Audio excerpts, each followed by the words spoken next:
so far. My best book.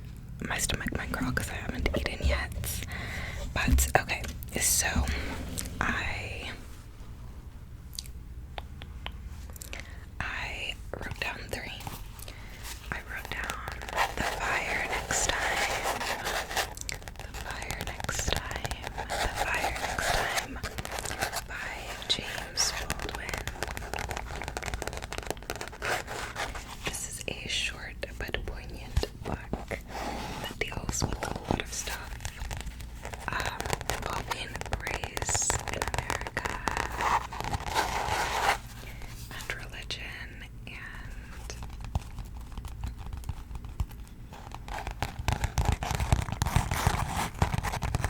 civil rights, and yeah, beautiful book. Love James Baldwin, and yes, read this in January. Listened to the audio, and it is still a fave.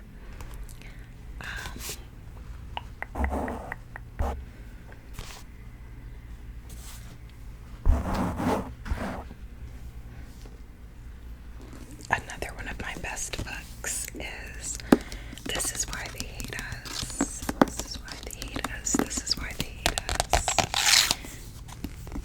by Erin.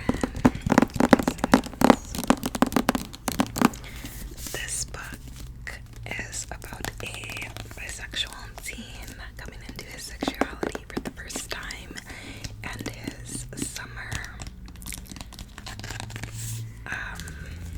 I believe his last summer before, is it his last summer before college? But it's his summer adventures, you know, so think like the kissing booth vibes, but queer. And it also looks at depression, religious trauma, anxiety, overcoming out, and was so fun, so cute, so good. It also has diverse representation. I believe the main character is Hispanic, and his best friend, and well, one of his best friends and main love interest is Palestinian.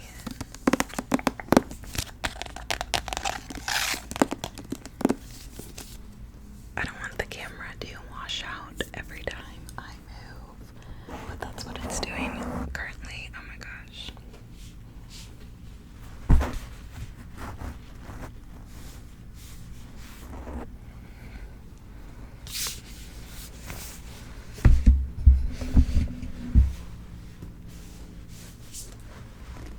And my next best book of the year, of course, Oathbound by Tracy Dion. This book blew me away. It's so good, and it's a 2. But this is one of the few examples where the book deserved to be this long. Great fantasy series out right now. YA fantasy that packs a punch.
certain type of way that was still enjoyable to her and authentic, and it was like the way she wanted to see a dual POV.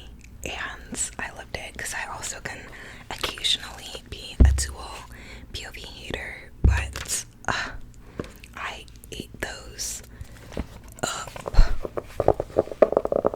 Ate those POVs up. There's like a fruit fly in here. What the heck? Yeah, question number 3 is new release you want to read but haven't gotten to yet.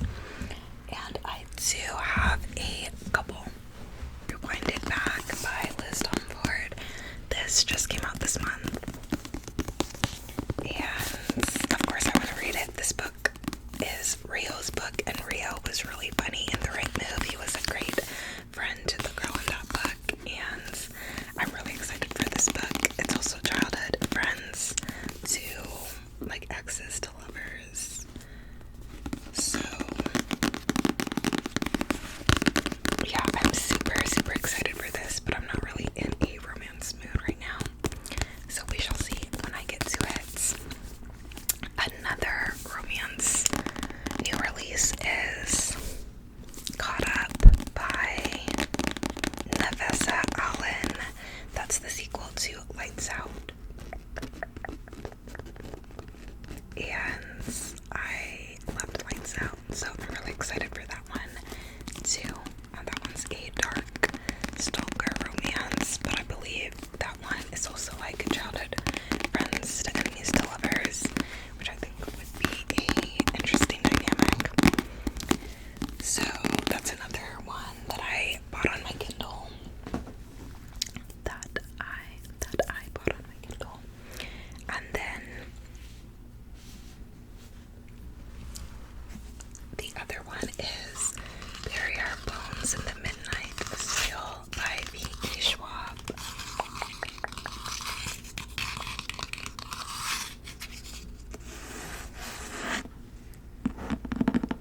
I'm so excited for this. V.E. Schwab has described this as like Addie LaRue's more unhinged cousin, and I love The Invisible Life of Addie LaRue. And this one's gonna be lesbian vampires, so I'm so freaking excited for this. And I've read just the first like 10 pages, and I'm shook. It sounds so good. It is fantasy, and I haven't really been in a fantasy mood either, because I've been in kind of like a romantasy slump. Like I haven't wanted to read romantasy after Onyx Storm, but this I think is going to be different, so I'm so excited for that. Question number 4 is, what's your most anticipated book for the second half of the year? My most anticipated books for the second half of the year, as far as new releases go, Katabasis by R.F. Kwan and Make Me a Monster by Kaylin Byron. Those are both coming out in the second half of the year. Biggest disappointment this year. So I have several, one of which being Onyx Storm. I did still enjoy this book. I gave it 3 stars, and I love these sprayed edges. But yeah, this book was pretty disappointing to me. I read Iron Flame right before it, so it was fresh in my memory, and I felt like this book copied most major plot lines from the previous book, Iron Flame, and that really annoyed me. I do not want to see a book copy the previous book. Like, what was the reason? What was the point? I felt like it dragged out, and yeah, I don't know. I'm still interested in the world and the characters and the theories and all of that, but I just felt like you could tell that this was being drawn out from the original trilogy to a 5-book series, and yeah, that annoyed me. I do love this series, but I don't know, I think Fourth Wing took a lot from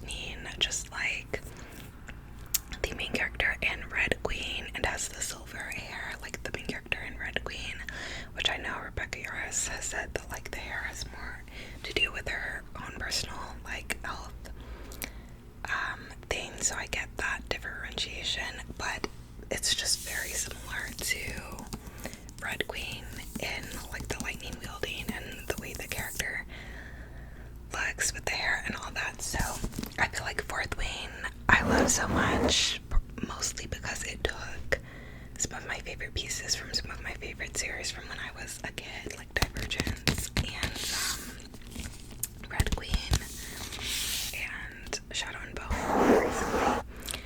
And so like I still love it, but I'm like, now that we're further into the series and it's like time for Yaris's writing to stand on its own, I'm noticing that like I'm a bit disappointed, because I'm like, I feel like this book copied the second book, and I'm like, I don't want a copy of the second book. I just read the second book. Like let's move the story forward. We kind of ended where we started, I felt like, basically.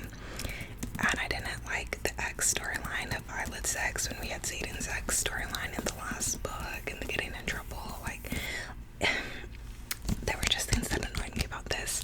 So I did still enjoy it, and I will still be continuing the series, of course. But I was really looking forward to it and really had it hyped up. And then when it didn't live up to it, you know, it was just a bit disappointing. Deep End by Ali Hazelwood. This one I thought looked so good. Like, all the fan art looked so good. These sprayed edges I love. I love the art.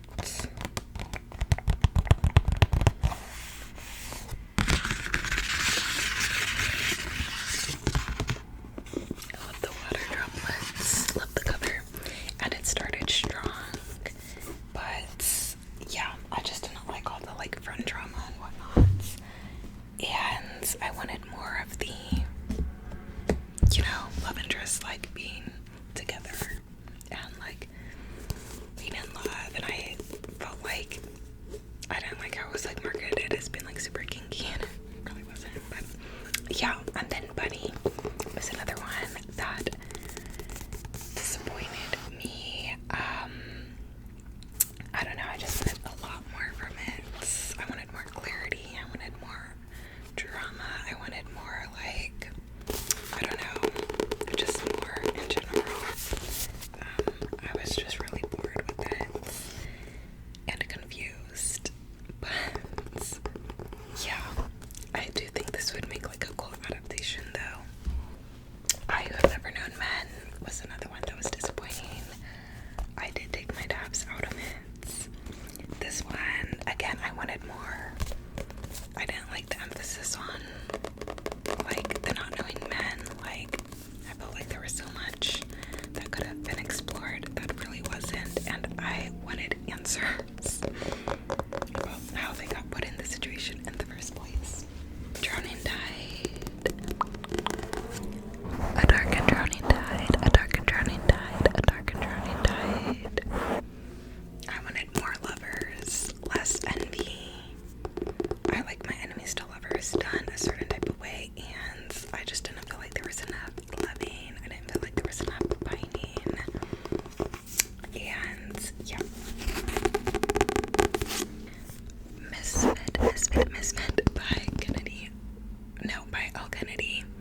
switched to Kit's POV, and we get to see Kit pining over Theo and yearning for Theo so bad. Oh my gosh, loved the bi rap, loved the non-binary rap, loved the descriptions of sexuality and desire and love, and just loved. It was raunchy, it was fun, it was like Monte Carlo, but make it clear. Food and wine tour, like come on, deliciously fun.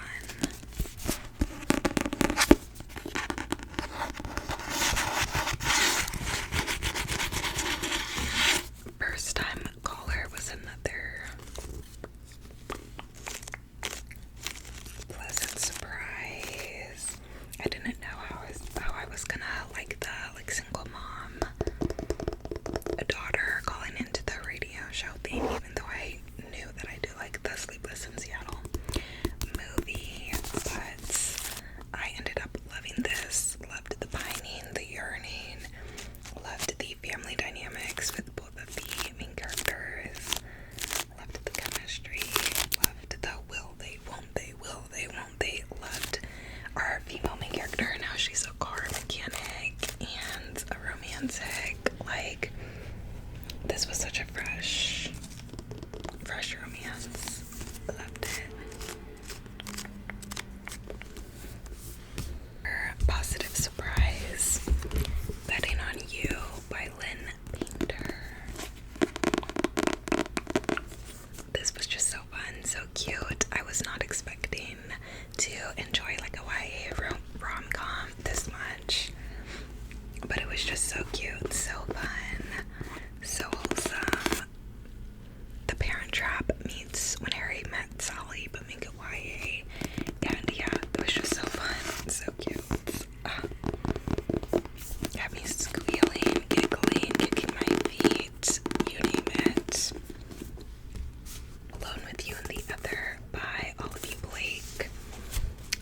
Miss Olivia Blake took some thoughts straight out of my mind with this one. Like,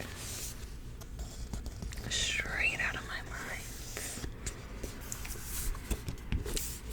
That looks at mental health and neurodivergence and the way that Regan and Aldo move through the world, the obsession with time travel. So good. So good.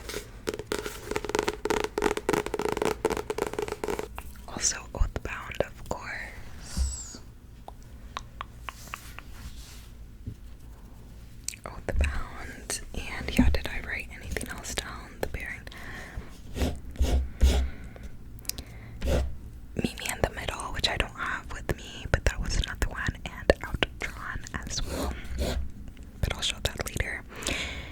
Question number 7 is favorite new author, and they're hard because I don't feel like I can say it's a new favorite author after only having read one of their books. So I'm not gonna say like a new author that like I've only read one book by, but I will say an author who I did read a book from last year and who I think I have confirmed is a new favorite after reading the 2 sequels this year is of course Tracy Dion, because I am loving the Legendborn cycle. I'm eating it up. So yeah, love that. Loving that. Loving her writing. Love her. Question number 8 is newest fictional crush. For this, I have a few. So we have Sage from Outdrawn.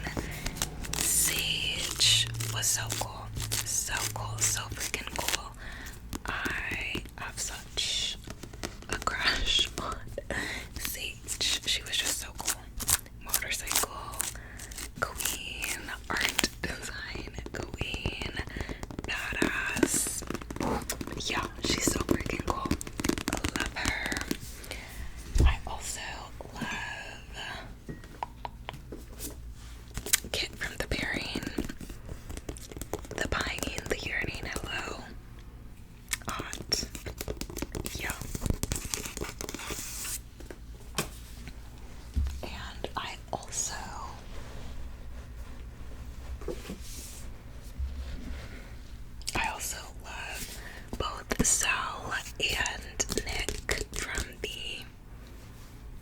Legendborn cycle. I have fictional crushes on both of them. I used to be a Sol girly. I'm still a Sol girly, but Nick did in fact eat an Oathbound, I will say, is POV. Got me gagged.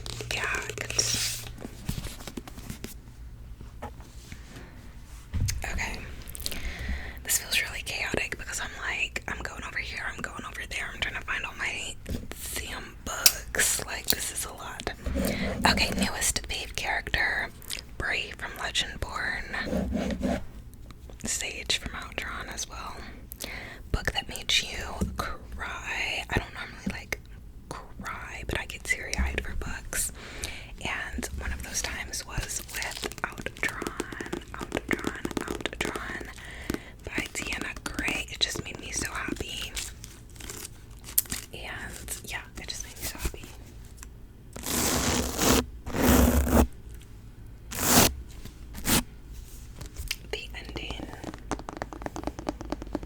The ending was so perfect that I literally got teary-eyed because it was just so perfect. It made me so happy.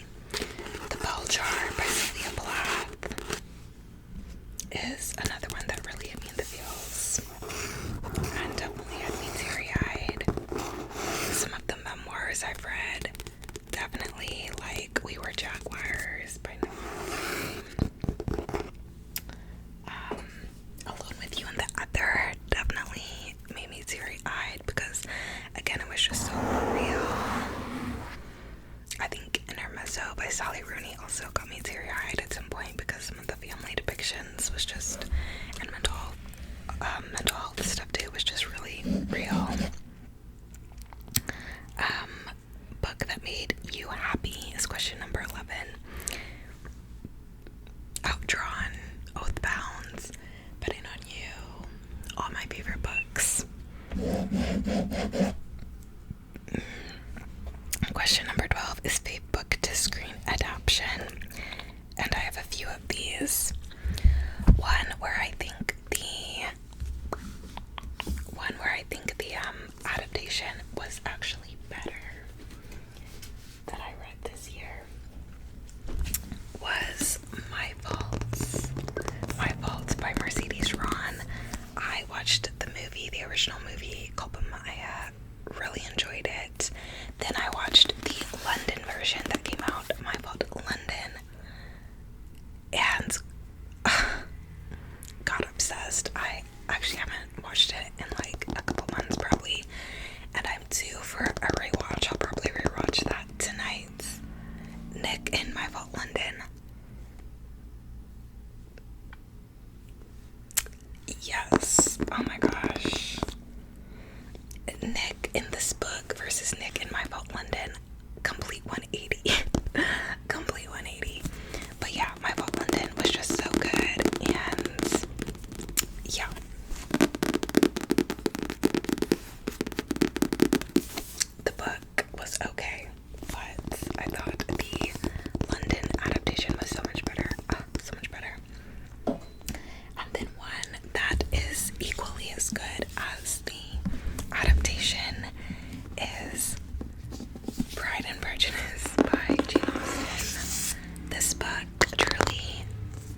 books you need to read by the end of the year.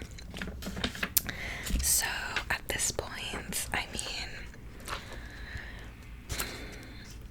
I feel like I've read so much of what I wanted to, but let me look at my 2025 TBR. Okay, I have rest of Twilight series, so that's all the books besides Twilight and Midnight Sun. I have the Powerless trilogy, which I haven't heard the best things about, but when I'm in the mood for romantasy again, I will give it a go because I do own the first book. If I don't like the first book, then I'll scratch this off my list. But right now I have it on. Lord of the Rings trilogy. I don't know if this is gonna get read this year. Those books are like a project, and I was gonna bunny read them, and yeah, I just don't know if those are gonna get read this year, unfortunately. But we'll see. Dreamer trilogy. This is another one where I don't know if these are gonna get read this year because I want to reread the Raven Cycle before reading the Dreamer trilogy because it's like a spin-off trilogy from those books, I do believe. So I kind of want to refresh my memory of the Raven Cycle first. Six of Crows duology. This is another one that doesn't feel like hot on my list. I do want to read Morley Bardugo again soon, but I don't know how immediate. And then I also have Rule of Wolves, also by Leigh Bardugo. I read the first book in that duology and never read Rule of Wolves, the second one, so I do need to read that. Maybe when I rewatch Shadow and Bone on Netflix, that would be a good time to like be back in the mood to read both the Six of Crows duology, which I DNF'd at like 50% at one point, and Rule of Wolves, which I never even started after reading the first one. I also have Persuasion by Jane Austen. I think I will listen to that one on audio now that I've reread Pride and Prejudice. I have Dracula on my list. I'm saving that for spooky season. I have the Poppy War trilogy. I thought I already read that. Did I not? No, I did not. I have the Poppy War trilogy. That's like a really intense trilogy, and I might read Katabasis first. So I don't know if we'll get to that this year, but we'll see. I do really want to read that though, but I know it's supposed to be devastating, and I can imagine because Babel was devastating by R.F. Kuang. I have a Tahira Mami book, which I'm not sure if I just ordered a book by her or not, but I've had my eye on A Very Large Expansive Sea, I think it's called, by her. So yeah, definitely want to read that. I have Never by Jessa Hastings. Jessa Hastings also just came out with The Conditions of Will. I also want to read that, but I think first I want to reread the Magnolia Parks and Daisy Haites books because The Conditions of Will apparently is set in the same world as those books, but like in the future. So, and I've really had the itch to reread Daisy Haites' The Great Undoing. I do still think I will read Never, probably before doing that though. I don't know, we'll see. A V.E. Schwab book. I do have their latest release. And I do plan on reading that very soon. Binding 13, that's not really like high on my radar. I don't know if I'll read that, honestly. I want to read it eventually, but like I'm not really in a romance mood right now. I feel like I've read enough romance books this spring. Punk 57, again, I'm just not in the mood for it, but I do really want to read that one. And then I have Nelson Mandela's autobiography. I do definitely want to read that.